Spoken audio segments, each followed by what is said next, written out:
teknik pembelajaran untuk mengaktifkan kelompok. Proses pembelajaran akan lebih efektif dan berhasil apabila setiap peserta didik dapat berpartisipasi aktif dalam pembelajaran. Teknik mendapat umpan balik. Umpan balik merupakan hal yang penting dalam pembelajaran. Dan berikut saya akan membahas cara untuk mendapat umpan balik, antara lain yaitu: 1. Memancing persepsi siswa. Dilakukan dengan menghubungkan materi dengan realitas kehidupan yang dekat dengan mereka. Kedua, menggunakan media dan alat pengajaran yang cocok. Ketiga, penggunaan bentuk motivasi. Keempat, pemberian nilai. Kelima, pemberian hadiah. Keenam, pemberian pujian. Ketujuh, pemberian tugas. Dan terakhir, pemberian hukuman. Ke teknik pembinaan keakraban atau teknik ketiga. Dalam teknik pembinaan keakraban ini terdapat 3 poin penting, yaitu: yang pertama, teknik diam. Maksudnya peserta berpasangan dan melakukan perkenalan. Kedua, teknik pembentukan kelompok kecil. Ketiga, teknik belajar kelompok.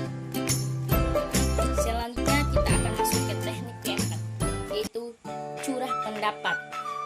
Kegiatan ini bertujuan untuk menghimpun gagasan dan pendapat dalam rangka menentukan dan memilih berbagai pernyataan sebagai jawaban terhadap pertanyaan yang berkaitan dengan kebutuhan belajar, sumber-sumber, hambatan, dan lain-lain.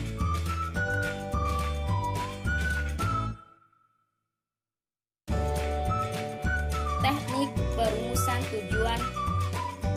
Ada beberapa tipe dalam teknik ini. Antara lain yang pertama itu teknik penentuan oleh kelompok. Cara kerja teknik ini dengan pembagian kelompok oleh pendidik. Kedua, teknik Delphi. Teknik Delphi, teknik ini digunakan untuk menghimpun keputusan-keputusan tertulis yang diajukan pada peserta didik atau pakar yang tempat tinggalnya tersebar dan mereka tidak dapat berkumpul atau bertemu muka dalam menentukan keputusan itu. Teknik ini menggunakan sebuah format yang diisi secara tertulis.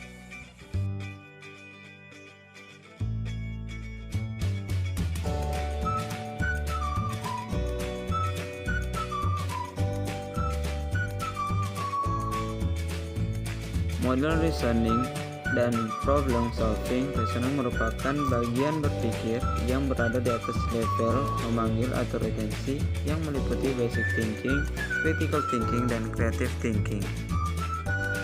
Dan problem solving adalah upaya individu atau kelompok untuk menemukan jawaban berdasarkan pengetahuan, pemahaman, keterampilan yang telah dimiliki sebelumnya. Jadi, kemampuan pemecahan masalah dapat diwujudkan melalui kemampuan reasoning. Model inquiry training. Secara umum, inquiry berkaitan dengan masalah dan penelitian untuk menjawab suatu masalah. Misalnya, menyatakan bahwa inquiry merupakan suatu proses untuk mengajukan pertanyaan dan mendorong semangat belajar para siswa pada jenjang pendidikan dasar maupun menengah. Yang ketiga, model problem based instruction. Problem basic instruction adalah model pembelajaran yang berdasarkan paham konstruktivistik yang mengakomodasi keterlibatan peserta didik dalam belajar dan pemecahan masalah otentik. 4. Model pembelajaran perubahan konseptual. Konsep-konsep merupakan dasar bagi proses mental yang lebih tinggi dengan memasukkan prinsip-prinsip dan generalisasi. Oleh karena itu, untuk memecahkan masalah, seorang peserta didik harus mematuhi aturan-aturan antara yang selaras, dan aturan-aturan ini didasarkan pada konsep-konsep yang diperolehnya.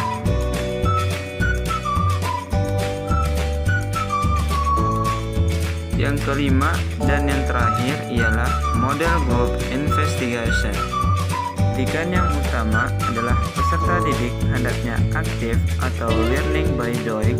Belajar hendaknya didasari motivasi instinktif. Pengetahuan berkembang tidak bersifat tetap. Kegiatan belajar hendaknya sesuai dengan kebutuhan dan minat peserta didik.